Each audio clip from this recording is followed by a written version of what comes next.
हाँ जी। हो गया जी सबका। Anybody left yet? थोड़ी ब्रेक चाहिए। पहले बच्ची को थोड़ी है ना यार, आज आओ वापस आओ, कोई आशा नहीं।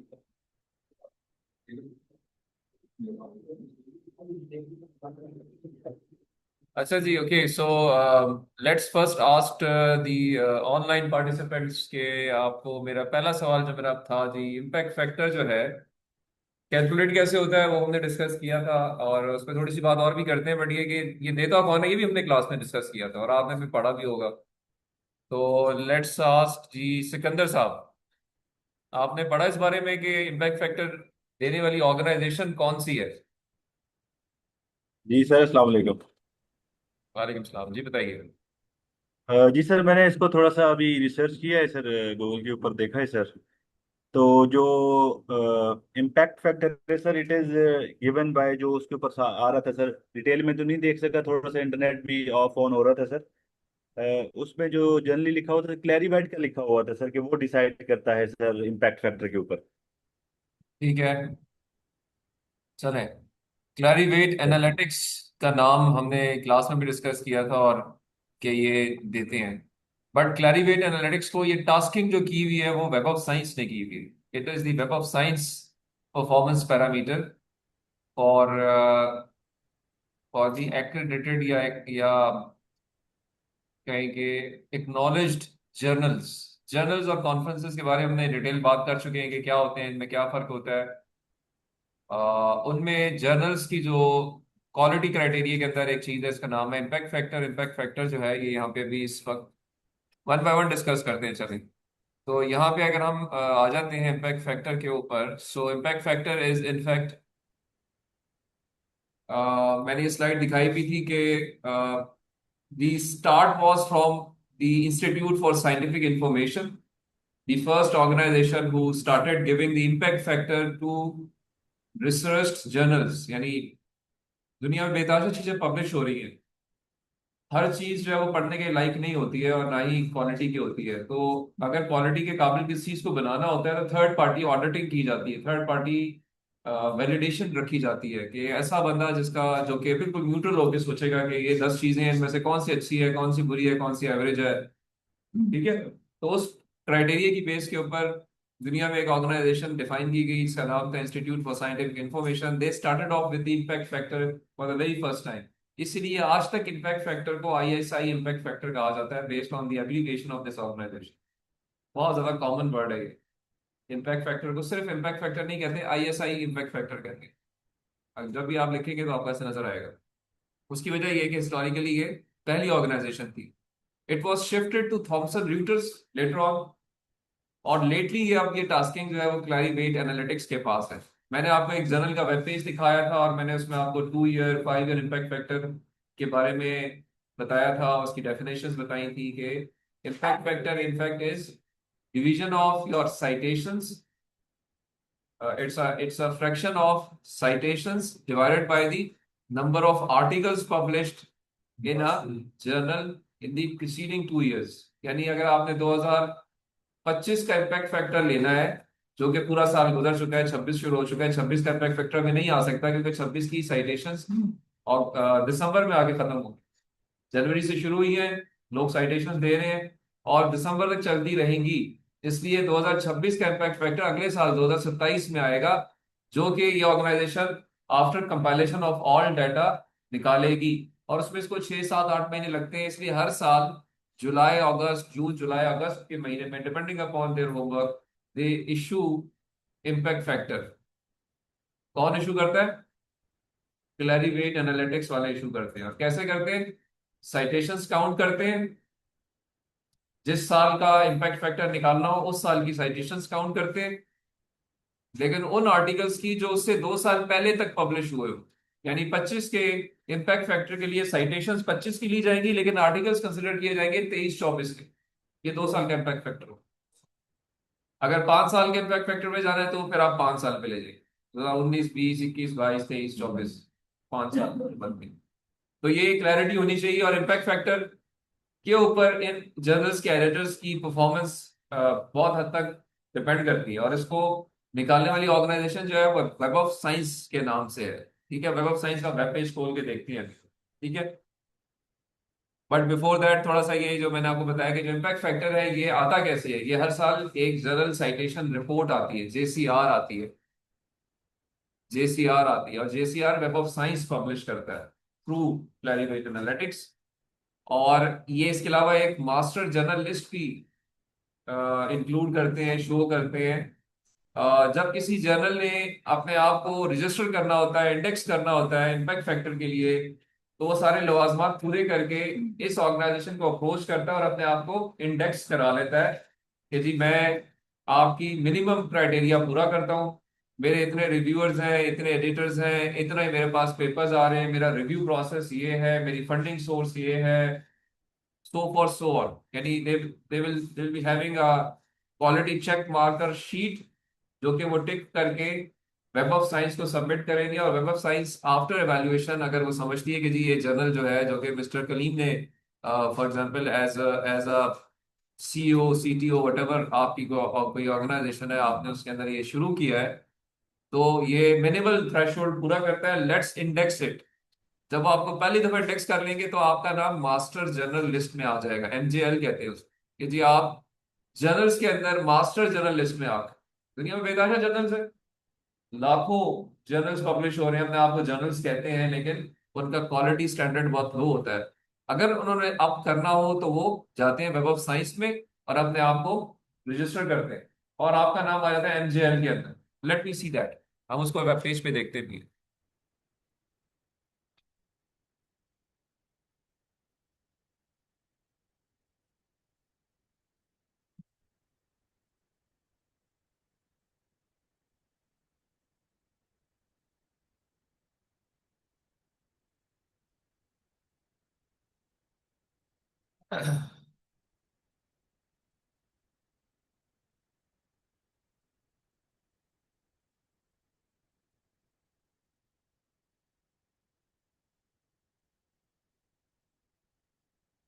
अभी आपको विजिबल है सामने ये, मैं इसको खोल लेता हूँ जी।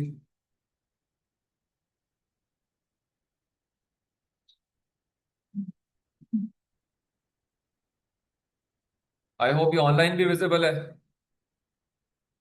जी सर। ठीक है जी। सो अगर आप इसको पढ़ें थोड़ा सा तो ये अकॉर्डिंगली आपको अपने बारे में थोड़ी सी इंफॉर्मेशन दे रहा है कि जी हम किस तरीके से काम करते हैं, हमारी कोर कलेक्शंस हैं। एक साइंस साइड की है, एक आर्ट्स साइड्स की है, एक और है जिसको वो नाम देते हैं न्यूली जो जर्नल्स आते हैं उनके लिए उन्होंने एक एक्सपेंडेड कोर कलेक्शन रखी होती है। हम उस पर कंसर्न नहीं है, हम भी अगर हमें डिटेल चाहिए हो तो हम पढ़ सकते हैं। पता होना जरूरी है कि जी एक चीज ये एग्जिस्ट करती है और इसकी details can be found. So purpose is never to memorise anything but just to know that, so that once required we can refer it, right. So web of science ये उसका एक ऊपर आप देखेंगे तो क्लैरीवेट भी लिखा हुआ है। इनका एक लॉगिन अकाउंट भी है, आप अपना फ्री लॉगिन अकाउंट भी बना सकते हैं, किसी हद तक चीज़ों को सर्च कर सकते हैं और बाकी चीज़ें कुछ पेड वर्जन्स भी हैं। सो इनके जो आप कहें सब्सक्रिप्शन बेस्ड है वो ऑर्गेनाइजेशंस या इंस्टीट्यूट्स करते हैं, थोड़ी पेमेंट उसकी ज़्यादा होती है। तो अगेन वो हर ऑर्गेनाइजेशन ऐसे काम करती है, तो ये एक थर्ड पार्टी है जो कि अगर आप इसको पढ़ोगे पहली दो तीन लाइन तो आपको समझ आएगी कि ये कह रहा है कि जी it's an invaluable tool to help you to find the right journal for your needs across multiple indices hosted on the web of science platform. So it spans various disciplines and regions और accordingly ये quality journals indicate करते हैं। तो अगर आपने कभी किसी journal को सर्च करना हो तो ये उनका फ्रंट एंड पेज है। आप उसके आईएसएसएन नंबर, टाइटल वर्ड और कंप्लीट टाइटल के साथ सर्च कर सकते हैं, वो आपको इस पे डिटेल्स दे देगा। मैं इसको लॉग इन करता हूँ, लेट मी सी कि ये लॉग इन करके कुछ मुझे इंफॉर्मेशन किसी जर्नल के बारे में देगा कि नहीं देगा। अम,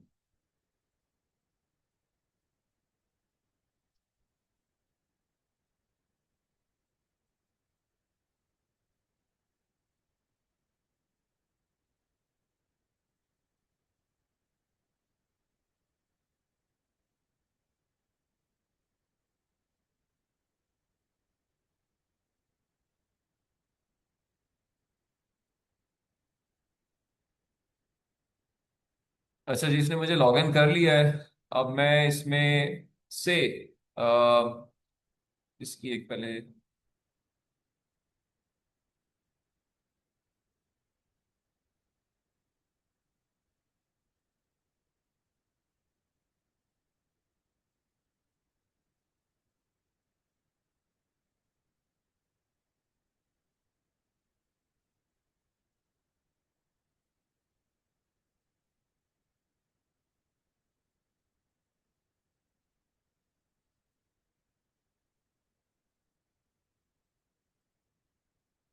अच्छा जी, अब आपको एक स्लाइड विजिबल होगी। अ, बाकी ऑनलाइन लोगों को भी नजर आ रही है जी।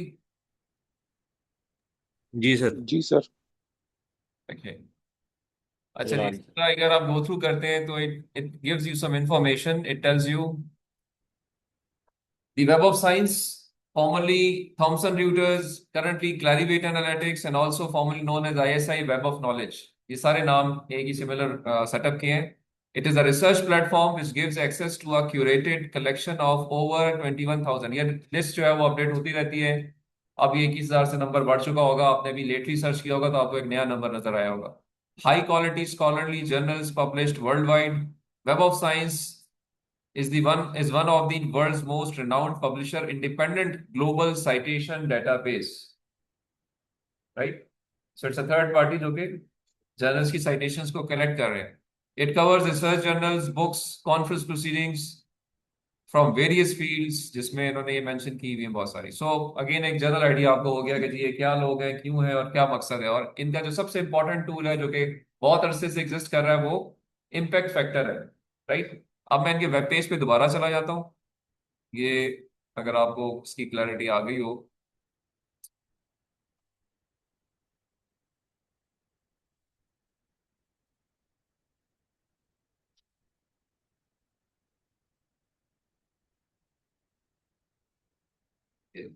सो से दिस इज समथिंग जो कि यहाँ पे आपको विजिबल है.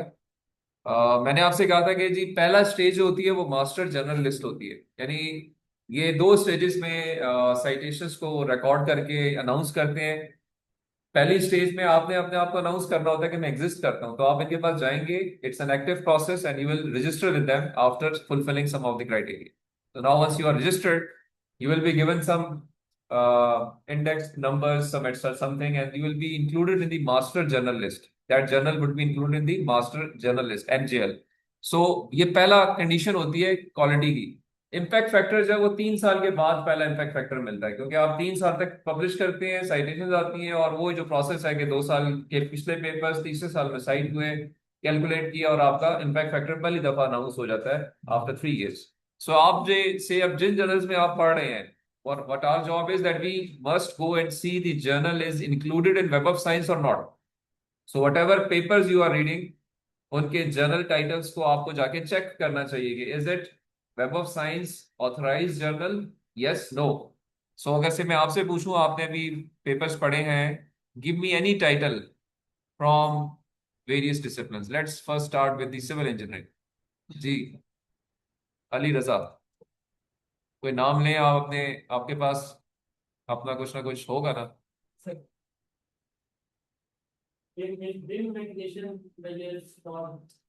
जर्नल का नाम, टाइटल ऑफ पेपर नहीं. नाउ दे आर अगेन, मैं आपको terminology will be very clear. This is not for a paper, this is for journal, right? So give title of journal.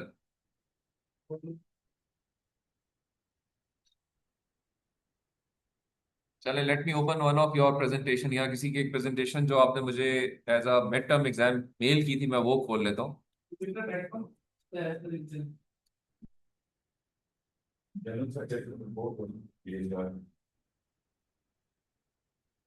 जी, आप बता रहे हैं कोई नाम.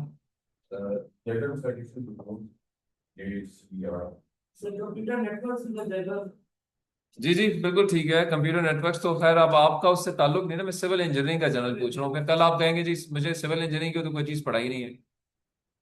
तो मैं इसलिए आपको समझता हूँ कि आप अपने साथ साथ चीज़ें लिंक करते जाएं,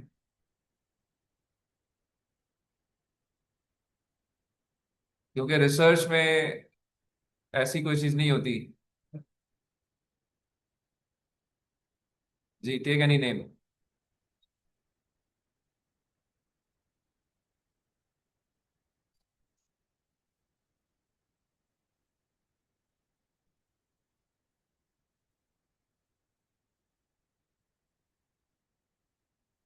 जी सॉली आप बता दें। Automation process. Automation in construction. चुप क्यों थे, पहले बोलते ना। उस बेचारे को ऐसी मुश्किल मुश्किल में डाला हुआ है वो देखो। ओके जी, ऑटोमेशन इन कंस्ट्रक्शन को अब ये सर्च कर रहा है।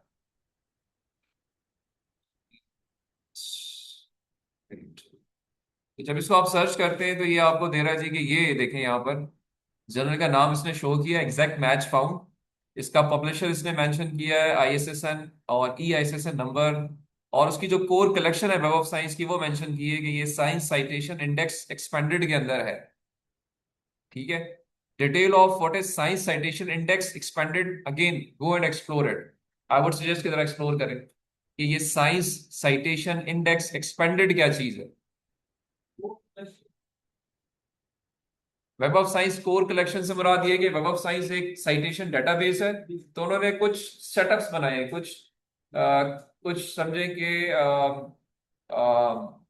अलग अलग डब्बे बना दिए। एक डब्बा जो है वो एक तरह की चीजों का है, दूसरा दूसरी तरह की चीजों का है, तीसरा तीसरी तरह की चीजों का है। तो चलें, पहली चीज ये कि सर्च कीजिए web of science, how many web of science core collections are there. There are 26. At some places they are mentioned four, which includes first is science citation index, second is social science, third is the margin source field citation, one is art and humanities, and then two more CPCA, that is MCCA, that is publications and then books. Okay, Total six. Total 6। सो सबसे जो best source होती है वो इसका अपना जो concerned channel है वो होता है। देखिए इसमें अगर आप देखो तो इसने यहाँ पे लेफ्ट साइड पे कोर कलेक्शंस मेंशन की हुई है। मतलब मैं किसी और सोर्स पे क्यों जाऊँ, जिस बंदे ने ये डिफाइन किया वहां पे सारी इन्फॉर्मेशन ठीक होनी चाहिए ना। तो इसके लेफ्ट कॉलम पे अगर आप देखें तो आपके सवाल का जवाब वहां पे मौजूद है। आपने कहा कहीं 4 लिखा है, कहीं 6 लिखा है, तो यहाँ पे उन्होंने एग्जैक्टली बता दिया है कि जी कौन कौन से हैं। Science citation index expanded SCIE है। Social sciences citation index SSCI है। Arts and humanities citation index AHCI है। Emerging sources citation index ESCI। ये 4 मेजर कोर कलेक्शंस हैं इनकी। ठीक है, तो आपको यहीं से इंफॉर्मेशन सारी मिलनी चाहिए।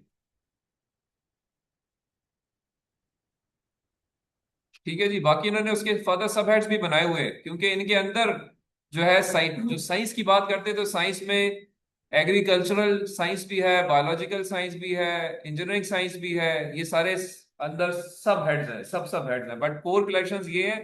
और फर्दर अगर आप एक्सप्लोर करना चाहें तो और भी चीजों को आप टिक कर सकते हैं फिल्टर के मुताबिक। So exploration is at your end. खोलेंगे पढ़ेंगे तो आपको समझ आएगी। अभी यहाँ पे बात हो रही है कि साइंस साइटेशन इंडेक्स एक्सपेंडेड के अंदर ये है, ये जर्नल जो है। तो मैं आपसे रिक्वेस्ट ये कर रहा हूँ कि 4 कोर कलेक्शंस हैं, इसके बारे में जरा डिटेल खोल के पढ़ें, एक्सप्लोर इट, कि ये साइंस साइटेशन इंडेक्स एक्सपेंडेड में किस तरह के जर्नल्स को इंक्लूड किया जाता है। पूछे जी आपने अगर ग्रॉक इंस्टॉल किया हुआ है या चैट जीपीटी इंस्टॉल किया हुआ है, इसका कोई फ्री वर्जन जेमिनाई है, जरा उससे पूछे, आपको जवाब देगा।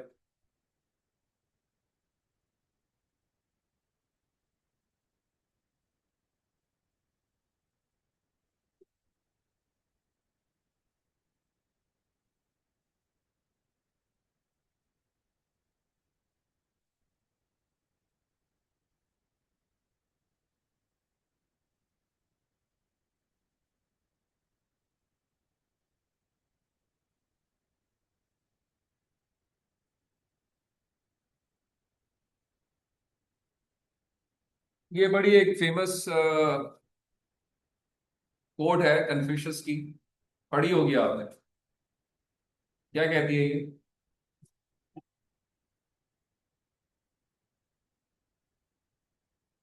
सबको नजर आ रही है ऑनलाइन भी? जी सर। जी सर, नजर आ रही है। क्या कहती है जी? आई हेयर आई सर। फॉरगेट। मैं आपसे बहुत सारी बातें कर रहा हूँ, आपको किसी को कुछ याद नहीं है। मैं जब सवाल करता हूँ तो आप बस बिल्कुल ही जो है ना वो उस टाइम पे कहते हैं कि मैं देखता हूँ जी क्या। जब आप देखते हैं तो आपको याद रहती चीजें। ठीक है, और अगर आप हाथ से करेंगे तो फिर आप कभी नहीं भूलेंगे। यू ऑलवेज अंडरस्टैंड कि क्या चीज। तो this is yes sir. Very much applicable in our life. So जो मेरा मकसद है कि आपको साथ साथ काम देने का, वो ये भी है कि उसमें आप मुझे उम्मीद है कि once you do it with your own hands, you will never forget it.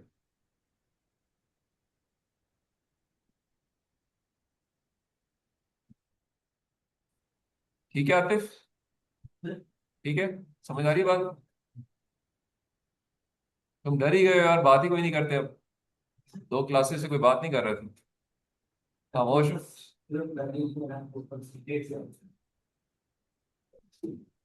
अच्छा, साइंस साइटेशन इंडेक्स एक्सपेंडेड पढ़ें जी इसको, आप क्या चीज है ये? और इसमें किस तरह के जर्नल्स को इंक्लूड किया जाता है? सर साइंस एंड टेक्नोलॉजी के रहता है इसमें आते हैं जो high quality. As name is indicating कि जी जो साइंस एंड टेक्नोलॉजी के जर्नल्स हैं, साइंस मींस जो साइंस की डेफिनेशन में कोई एक जर्नल अपने आप को इंक्लूड कर सकता है, उस तरह के जर्नल्स को इस कोर कलेक्शन में रखा जाता है। तो जिस तरह से एक लाइब्रेरी के अंदर चीजें प्लेस की जाती हैं कि जी ये सारे साइंस की पब्लिकेशन है, ये सारी आर्ट्स की हैं, ये सारी ह्यूमैनिटीज की हैं, तो ये बिल्कुल वही कॉन्सेप्ट के तहत इन्होंने सेपरेशन की थी, ताकि रिस्पेक्टिव लोग रिस्पेक्टिव टूल्स ही यूज किए जाएं और अकॉर्डिंगली चीजों में थोड़ी सी डिस्ट्रीब्यूशन या कहें डिवीजन से चीजें आसान हो जाए। सो ये जो जर्नल है ये ऑटोमेशन कंस्ट्रक्शन का, ये साइंस एंड टेक्नोलॉजी के डोमेन के अंदर है, इसलिए इसको इसके अंदर रखा गया है। इसका पब्लिशर एल्सवेयर है, उनका एड्रेस भी लिखा हुआ है, इसका एसएसएन नंबर दिया हुआ है, और फर्दर जो इसके एडिशनल कुछ इंडेक्सेस हो सकते हैं वो भी मेंशन्ड है। और किसके आपको इसकी डिटेल्स खोलना चाहें तो आप इसके प्रोफाइल पेज को खोल के, या आपको इसकी डिटेल भी इसी पर्टिकुलर वेब ऑफ साइंस की इस इंफॉर्मेशन से मिल जाएगी। आपको बता रहा है यहाँ पे, देखें अगर आप गौर करेंगे तो ये पहले 1992 में फर्स्ट टाइम पब्लिश हुआ था। जर्नल की original website without spoofing, they make sure के एक्चुअल जर्नल वेबसाइट, क्योंकि आजकल ये भी इशू है कि ऑन सामने आपकी जो खुली होती है वेब पेज, वो वेब पेज होता ही नहीं है उस जगह का जिधर आप जाना चाह रहे होते हैं। ये भी है इशू उसके। आप सबमिट कर देंगे किसी एक खास पेज पे जाके, वो स्पूफ्ड होगा। तो मतलब although there are security measures जो जर्नल्स लेना शुरू हो गए, but still there are chances, तो बेहतर कि यहाँ से आप अपने वेब पेज के ऊपर जाएं उस पर्टिकुलर जर्नल के। तो अगर आप उसके जर्नल वेबसाइट पे जाएंगे तो it will take you to the right IP address जो कि उस जर्नल का है। और इसमें अगर आप देखें तो ये बाई मंथली पब्लिश हो रहा है। पब्लिशर की वेबसाइट जाना चाहते हैं, ये नेदरलैंड से पब्लिश होता है, 8 इश्यूज पर ईयर आते हैं। तो डेफिनेशन ऑफ जर्नल्स हमने कहा था कि जी उसमें इश्यूज होते हैं, फ्रीक्वेंसी उनकी एक रिपीट हो रही होती है, साल के बाद उसका एक वॉल्यूम बन जाता है, लैंग्वेज मेंशन्ड है, और नीचे आएंगे तो कुछ और डिटेल्स भी नजर आ जाएंगी, आप खोलना चाहें तो खोल सकते हैं। तो ये बता रहा है जी कि करंट कंटेंट्स में ये सिविल इंजीनियरिंग की कैटेगरी के अंदर है, ठीक है, और कोर कलेक्शन में कंस्ट्रक्शन एंड बिल्डिंग टेक्नोलॉजी की कैटेगरी के अंदर है, और कुछ और चीजें मेंशन्ड है। तो एक्सप्लोर करके आप इनकी डिटेल्स देख सकते हैं। अकॉर्डिंगली ये जेसीआर में भी है। जेसीआर का एक सवाल अभी थोड़ी देर पहले किया था कि जी हमने कहा था कि जी जनरल साइटेशन रिपोर्ट, ये देख लिखा हुआ है यहाँ पे, JCR general citation report 2026। So general citation report भी पब्लिश होती है, जो कि मास्टर जनरल लिस्ट से नेक्स्ट स्टेज है। हर जर्नल जेसीआर में नहीं होता, जो कि एमजीएल में हो सकता है, क्योंकि एमजीएल में आप पहले रजिस्टर होते हैं, 3 साल तक जेसीआर में आपका नाम नहीं आता, and even after 3 years chances है कि स्टिल कोई इम्पैक्ट फैक्टर ना हो, तब भी नहीं आएगा। एमजीएल में आप इंक्लूडेड रहेंगे बट जेसीआर में नाम नहीं होगा। So there is a possibility. तो पहली स्टेज है master general list, second stage है master general citation report. JCR हर साल पब्लिश होती है, अगेन क्लैरिवेट ही through this platform show publish करता है, और ये पेड सोर्स है, ये आपको इसके लिए आपका एक्स्ट्रा सब्सक्रिप्शन चाहिए, ये हर एक को विजिबल नहीं होती। तो मैंने कहा कुछ चीजें विजिबल हैं और कुछ चीजें जो है वो आपको,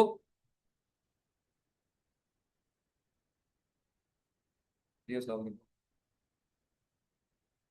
सवाल वाल से। अच्छा, ठीक है ठीक है ठीक है ठीक है, मैं इसको मैसेज ऊपर चला जाएगा, मैसेज तो कर रहे मशीन का नंबर आपके पास नहीं है तो मैं भेज देता हूँ। बस बस वो उसको बुला रहा हूँ।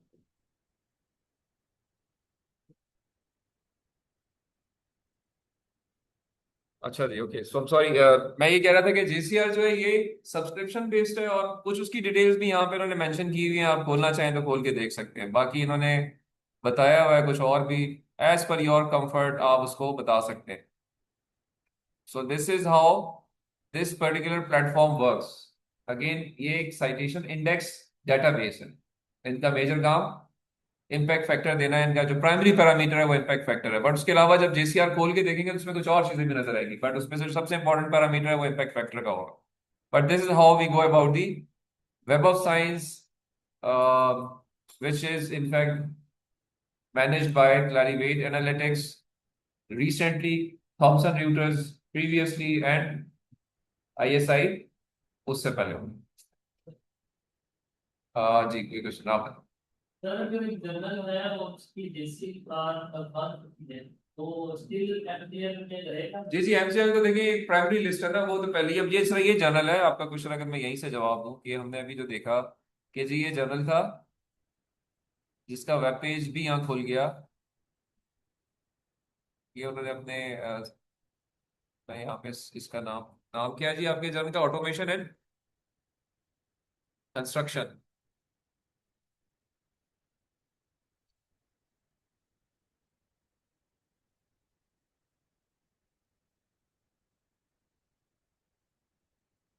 साइंस डायरेक्ट के वेब पेज से आप गए, ये इसका देखें है, और इसका इम्पैक्ट फैक्टर 12.6 शो हो रहा है। ये जेसीआर में शामिल है, लेकिन मैंने इसको सर्च जो किया था वो मास्टर जर्नलिस्ट में जाके शेयर किया। तो ऐसे ही है ना, मास्टर जर्नलिस्ट में तो रहेगा, जेसीआर में भी होगा, दोनों चीजों में होगा। लेकिन ऐसा हो सकता है कि ऐसा कोई पेपर, ऐसा कोई जर्नल हो, आप जब सर्च करें तो आपको उसका इम्पैक्ट फैक्टर नजर ना आ रहा हो, यहाँ पे होगा। ठीक है जी। So web of science is one of the platform.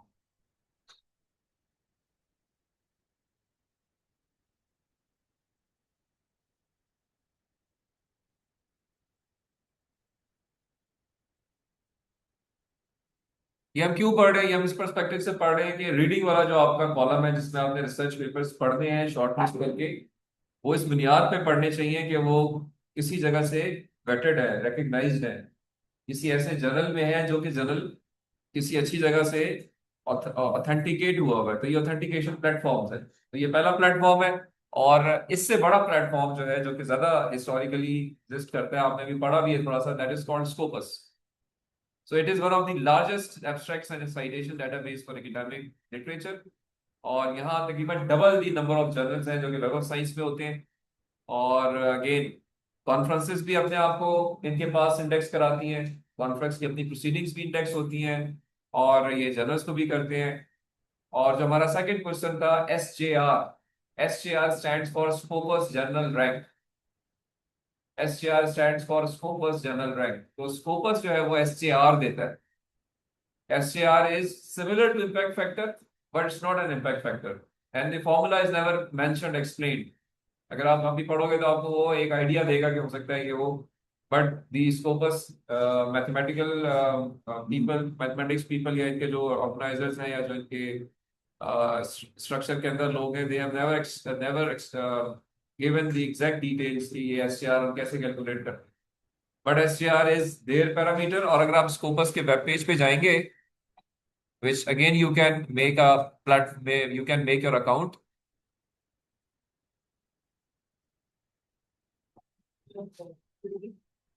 Sorry। Yeah, was about मैंने टास्क किया था रीडिंग का तो वहाँ पे there was mentioned Stimaco शिमागो जो है वो स्कोपस का ही प्लेटफॉर्म है ना। तो mentioned है Stimaco और database they are mentioned। हाँ, अगर आप Are these different things? नहीं, एक ही चीज है शिमागो जो है वो, एक ही चीज है वो। उसका जो एब्रीविएशन है हम उस एब्रीविएशन को भी यहाँ पे एक्सप्लोर भी कर लेते हैं। SJR, अच्छा SJR कंस्ट्रक्शन या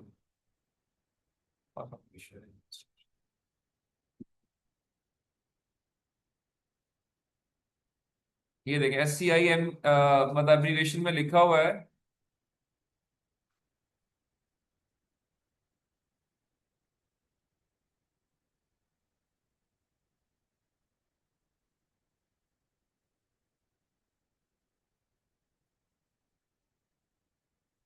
ये मैंने इस टाइम पे जो पेज खोला है, ये मैंने स्कोपस का ही प्लेटफॉर्म खोला है। पहले मैं स्कोपस यहाँ खोल लेते हैं। ये स्कोपस है, यहाँ पे हम इसकी एक मैं लॉग इन कर लेता हूँ उसको।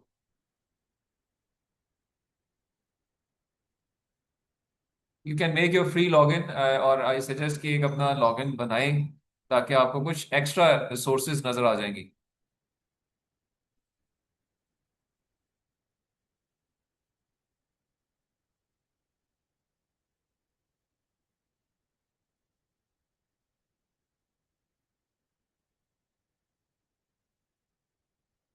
ओके जी, तो ये मैंने अब इसको खोल लिया है, स्कोपस को।